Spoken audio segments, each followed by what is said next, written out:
সবুজ শ্যামল দুহাত ভরে নেওয়ার মতো অবারিত ফসল, শীতকালে সরিষা, গ্রীষ্মকালে ধান আর বর্ষাকালে প্লাবিত হওয়া বংশাই নদীর অববাহিকায় গড়ে ওঠা প্রাকৃতিক সৌন্দর্যে সমৃদ্ধ একটি গ্রাম বর্গা।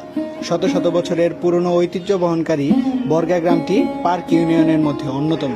গ্রামটি উপজেলা শহর কালিহাতী থেকে 23 কিলোমিটার পূর্বে অবস্থিত।